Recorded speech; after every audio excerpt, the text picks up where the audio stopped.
মেয়েরা কেন শিবের মতো বর চায়? মেয়েরা সাধারণত শিবের মতো স্বামী পাওয়ার কামনা করে, কারণ তাকে আদর্শ স্বামী হিসেবে গণ্য করা হয়, যিনি পত্নী পার্বতীকে অসীম ভালোবাসতেন এবং শ্রদ্ধা করতেন। শিবের শাক্ত সৌম্য ব্যক্তিত্ব, নারীর প্রতি সম্মান, সম অধিকার এবং বিপদে পাশে থাকার গুণাবলী মেয়েদের আকৃষ্ট করে। তিনি একনিষ্ঠ এবং বিশ্বস্ত স্বামী হিসেবে পরিচিত, যা দীর্ঘস্থায়ী বৈবাহিক সম্পর্কের প্রতীক। শিবের মতো স্বামী পাওয়ার একাধিক কারণ বর্ণিত হল। শিব তার স্ত্রী পার্বতী এবং পূর্বজন্মের সতীর প্রতি অত্যন্ত অনুগত এবং একনিষ্ঠ ছিলেন। তিনি কেবল একজনকেই মনে প্রাণে ভালোবেসেছেন, যা তাকে বিশ্বস্ততার প্রতীক করে তুলেছে।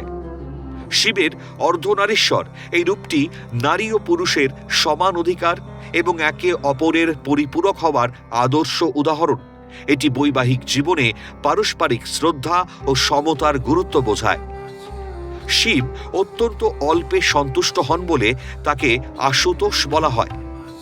ভক্ত বা স্ত্রীর সামান্য যত্নেই তিনি প্রসন্ন হন, যা দাম্পত্য জীবনে ধৈর্য ও সন্তুষ্টির প্রতীক। সতী যখন দেহত্যাগ করেছিলেন, শিবের তীব্র শোক এবং তার ত্যাগী জীবন প্রমাণ করে তিনি তার স্ত্রীর প্রতি কতটা সংবেদনশীল। তিনি সর্বদা শান্ত এবং সংযত, যা একটি স্থিতিশীল জীবনের জন্য জরুরি। শিব ও পার্বতীর সম্পর্ক কেবল স্বামী স্ত্রীর নয়, বরং বন্ধুত্বের ও আধ্যাত্মিক সঙ্গীরও। শিব পার্বতীকে সবসময় তার পাশে জায়গা দিয়েছেন এবং তার মতামতকে গুরুত্ব দিতেন। শিব হলেন অমর, কিন্তু পার্বতীর মৃত্যুর পর শিব যুগ যুগ ধরে অপেক্ষা করতেন পার্বতীর পুনর্জন্মের জন্য। ততদিন স্ত্রীর চিতাভস্য গায়ে মেখে শ্মশানে বিরাজ করতেন। এটা স্ত্রীর প্রতি গভীর ভালোবাসার প্রতিশ্রুতি।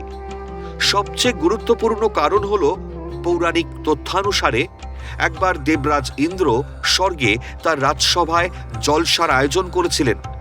মেনকা ও উর্বশীর উত্তেজক নৃত্য দেখে উপস্থিত সকল দেবতাদের বীর্যস্খলন হয়েছিল। একমাত্র শিব নিজেকে শান্ত রেখে পার্বতীর প্রতি মনসংযোগ ও ধ্যানস্থ ছিলেন। এইসব একাধিক গুণাবলীর কারণে বিবাহিত জীবনে শান্তি ও বিশ্বস্ত জীবনসঙ্গী পেতে মেয়েরা মহাশিবরাত্রির ব্রত পালন করেন, যা নারীদের কাছে শিবকে আদর্শ স্বামী হিসেবে উপস্থাপন করে।